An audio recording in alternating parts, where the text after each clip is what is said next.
Good evening, everybody. My name's Steve, and welcome to AFR Wildcard Wednesday for March 6, 2019.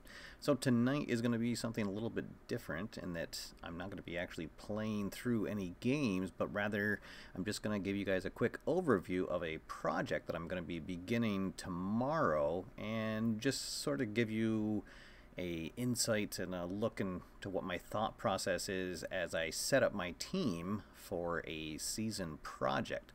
So this year with the Fictional Baseball America set, what I'm going to be doing is just going through and playing out every one of the starts for Fernando De La Rosa, or as I refer to it as Fernando Mania.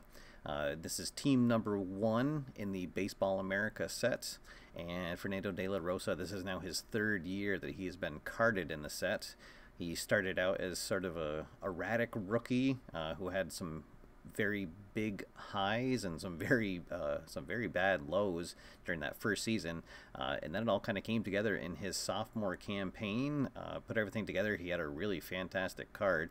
And this year, we'll see what happens in his 3rd major league season, his 3rd Baseball America season, and see if he can lead his team into the playoffs. So what I'm going to do is just kind of go through all of the player cards for team number 1 in this set, which I refer to as the New England Minutemen.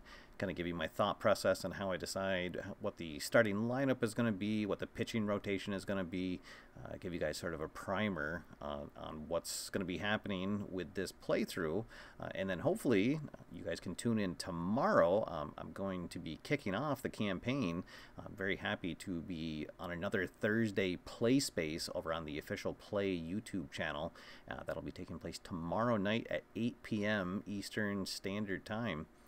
And so really excited to be doing that with Keith. He'll be playing team number 3, who is the Las Vegas Rollers in my Baseball America world.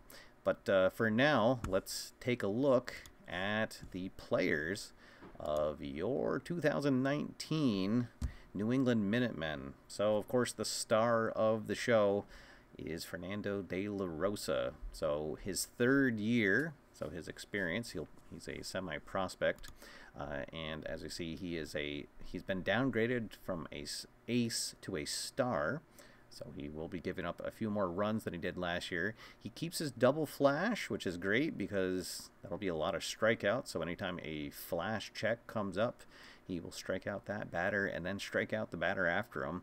And then he lost his double control, but still has control, so perhaps he'll have a few more walks than he did last year. But will still keep a lot of guys off of base that would normally draw a walk. So a strong card, certainly somebody that you'd love to have anchor your bullpen or anchor your rotation. So I'm looking forward to seeing how he does. Oop, and I just dropped a bunch of cards on the ground. I'm expecting over the course of 30 to 32 starts that he's going to hopefully win at least 15, and I'm thinking his ERA is going to be somewhere in the low 3s is what I'm anticipating. So we'll see how things go tomorrow night when he kicks things off against a very powerful Las Vegas Roller squad. They're actually projected to have the most wins in this 2019 set. So that is the ace, the number 1 starter for the New England Minutemen. And so we'll go through just a couple of highlights from the rest of the rotation.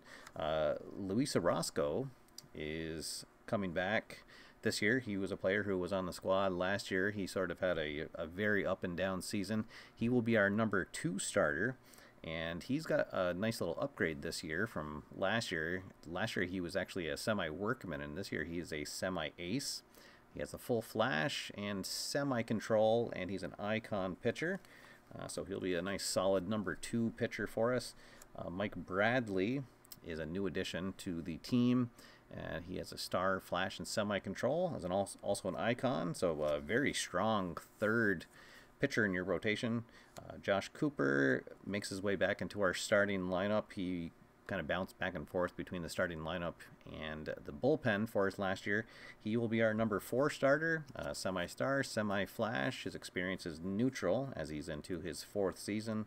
And then finally, anchoring the back of the rotation will be Kent Yannick, another veteran player, and not bad. So a semi-workman, semi-flash, semi-control. So it's actually not a bad card. And especially if he is your 5th starter, I think we're going to get a lot of good work out of our starting rotation. And then just a couple of highlights from our bullpen. One of the favorite punching bags from last year, Derek No. Last season he had all semi qualities, so he was one of those hit or miss pitchers in our bullpen. And it seemed like he would go on stretches where sometimes he was really, really good, and then sometimes he'd be terrible and he couldn't get anybody out. But this year, he's actually going to be... I'm not going to name him my closer right now, just because, I don't know, I guess I'm old-fashioned. I don't like having a left-handed closer, but he will definitely be somebody that is going to be our main setup pitcher, and certainly anytime a powerful left-handed batter comes up late in the game, Derek No will be getting the call. So ace, star, and double flash. He will be a powerful pitcher, but somebody we would definitely want to start an inning, since he does not have the control quality. Excuse me, you would not want to have him out there when there's already runners on base. Veteran Justin Beckwell comes back, his 2nd year on the team. This year he gets a nice upgrade. He's ace, flash, and double control, and he is going to be our closer as we begin the season.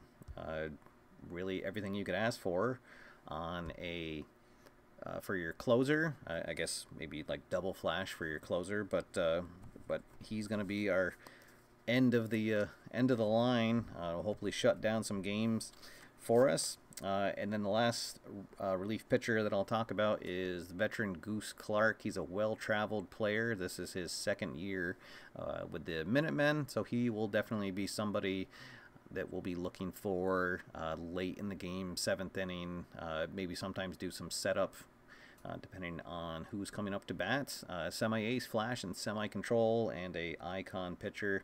The Goose will be flying again for the New England Minutemen. All right, and then before we get to the batters, this will be the park that we're playing at. Biddy Beer Ballpark again will be the home for the New England Minutemen. Small to left-handed batters, semi-small to right-handed batters, and because it's so small, it has a special quality that anytime a foul out it would be caught, you roll a decider die, and there's a chance that it carries into the stands instead of being it out. The nice cozy confines of Biddy Beer Ballpark. And now I just need to pick up a couple cards that slipped off my table, and then we will get to our starting lineup.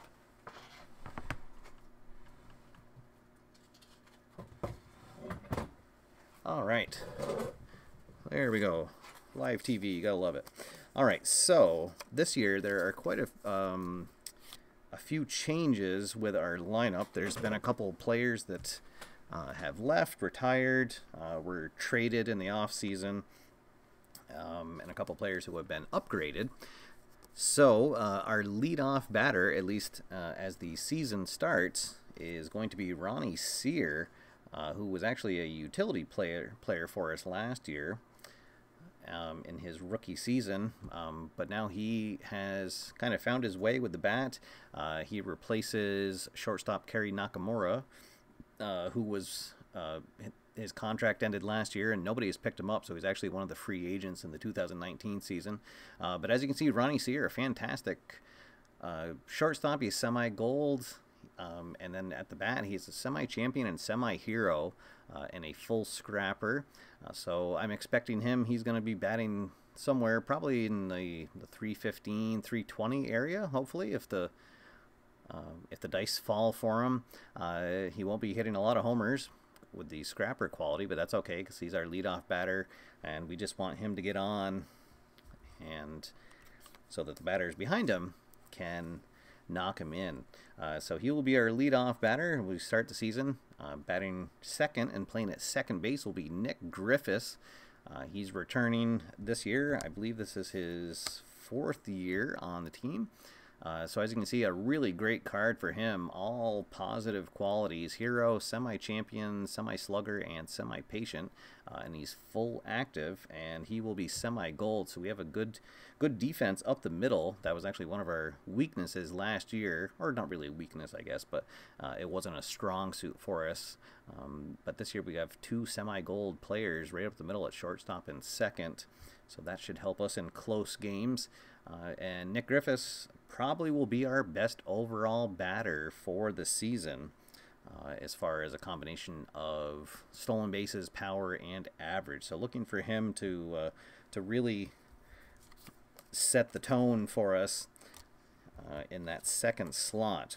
And now for the third batter, I actually have, this is probably something that'll be changing as the season goes on. There's not a traditional fantastic third batter, but I think for now I'm going to be using Dexter Ford.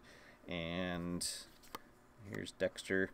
So he is a free agent signing, just his first season with the Minutemen, and he'll be most likely playing in left field for us.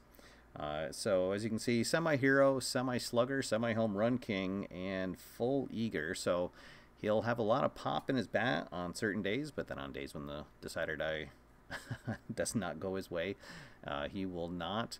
But I feel like he's a good player to have behind Nick Griffiths in the third slot. Hopefully he'll have at least one man on base every time he comes up to bat, and will hopefully knock in a few runs. All right, and then next, let's see. We will probably have, where'd he go? So this is one of our rookies for this year, and this might change depending on how he goes as the season starts off. But rookie third baseman, he can actually play at first or at third, but we'll have him at third. Garland Arndt. So as you can see, a full utility, so batting average is going to be in the mid 200s, but semi-home run king, semi-eager, and a whiffer. And no running or fielding quality, so he'll be average there. But hopefully he'll be able to get a few pops. You know, maybe he'll have the 20 to 21 range in home runs, but then he will also strike out quite a bit. Right behind him, we'll have veteran player Gary Mosby in his second stint with the team. He came back last year after a couple seasons playing for some other teams. He'll be batting fifth, and he will be our starting designated hitter. He's lost a little bit of step, and as a semi-stoic running quality lets you know there. But this year he's a full slugger, semi-patient, and also a semi-whiffer. So I feel like a good fifth batter behind there. He won't strike out quite as much as Ard before him. And maybe he'll draw a few walks, but also will have some power with his full slugger quality. All right, then next up, this is probably going to vary from game to game depending on who's in, but I think next we'll go with our starting left fielder, Gustavo Lopez. He's a right-hander, semi-slugger, semi-whiffer, so our last big pop in the lineup, and going in the left-right, so we'll have a good back and forth. If we have a real strong left-hander out there, he won't have two left-handers in a row. And then we're gonna have a platoon situation at our catching position, and it's Tony Mazza is going to be our main starting catcher, as he's a left-hander and doesn't have a bad card. Semi-hero, semi-scrapper, no fielding qualities, fully stoic, but he'll be platooning with Marty Marcinkowski, who is actually somebody that I just completely released off my roster last year because he batted so terribly. And as you can see, he has another terrible card this year. So maybe not a full traditional platoon since there is such a difference. But anytime Tony Mazza cannot catch, Marty will be doing the catching for us. Let's see. And then we will have in our last couple slots, it's going to have to be all right-handers, as we don't have a good switch hitter this year for the first time. So we're going to start with Brian Sorbo will be our, let's see, this would be our eighth spot. Is that right? Let's see, because, yeah, Ard is 4th, 5th, 6th, 7th, 8th. Yeah, so batting 8th in center field, Brian Sobro. This is his first year with the team. Let's see, he would be in his 6th year, semi-icon, or 5th year. Semi-scrapper, semi-good eye, so he'll be getting on base, won't have a lot of pop.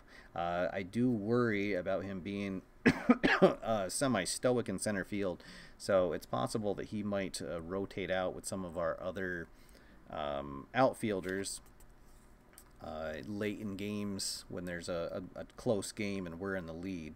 And then finally, batting 9th will be Doug Rossello, our first baseman.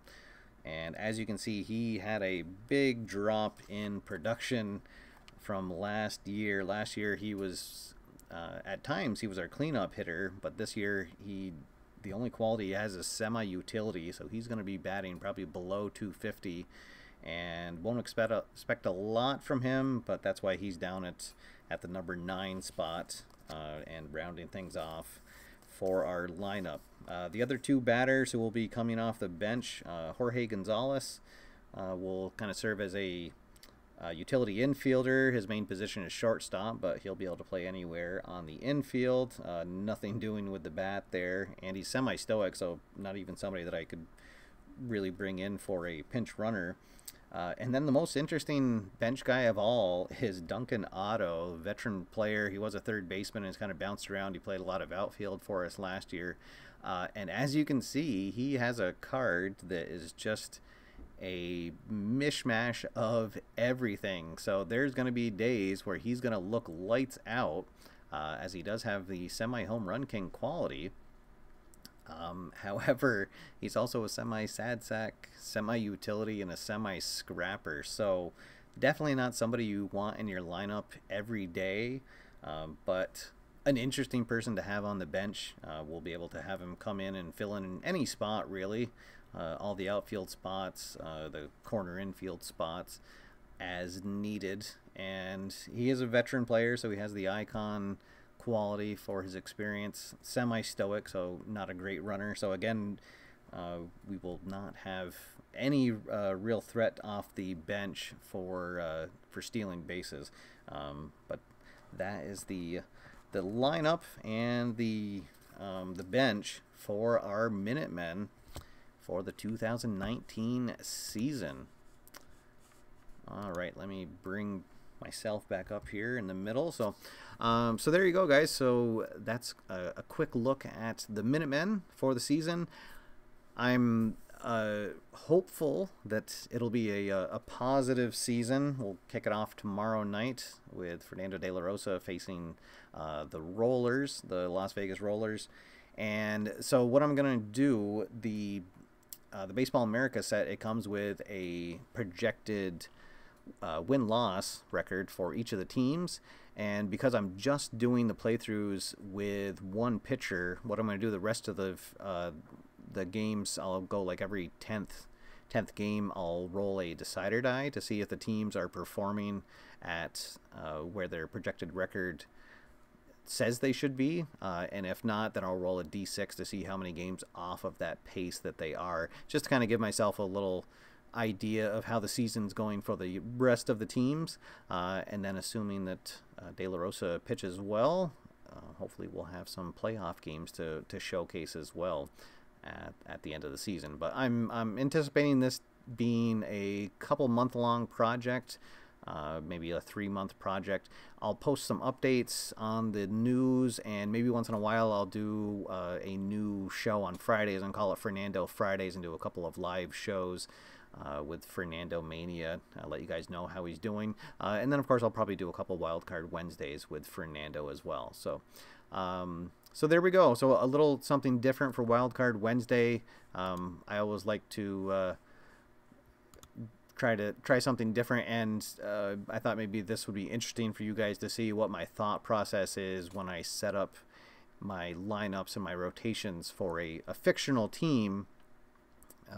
You know, and that we don't know how they'll perform, and because it's a fictional team, there's no historical reference to see how they're going. You just have these ranges of what you think that they will do with the qualities that are on their cards, and which is one of the great things about History Maker Baseball that I feel really makes you feel like you're a manager, because a manager sitting in his clubhouse trying to make out his lineup, he doesn't know exactly what a player is going to do. He doesn't know exactly how they're going to perform, but he has an idea of what to expect from them. And so I feel that this is one of the cool things about History Maker Baseball, is setting your lineups and just having an idea of how they're going to play, not knowing exactly what's going to happen. And sometimes things turn out really well, and sometimes they don't. Sometimes players get a really beneficial till further notice where they get a quality added to their card. And so then you ride that guy as long as you can. Maybe it's one of your relievers. He's suddenly an ace, and so you're using him in high leverage situations. And then when he loses it, then you readjust and move on, just like happens in a full baseball season. So this should be fun. I'm looking forward to this, and looking forward to completing a project. This will be a much more toned down project than I tried to do last year, playing out all 162 games. So this will be, as I said, hopefully Fernando doesn't get hurt again like he did last year, and this will be either somewhere between 28 and 32 games that I'll be playing with all the starts for Fernando De La Rosa. So once again, guys, that's going to start tomorrow night on the PLAAY YouTube channel, their Thursday night play space.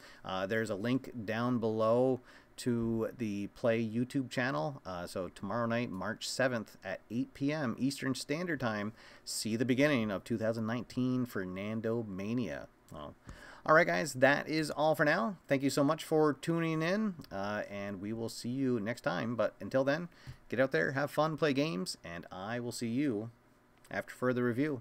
Have a good night, everybody.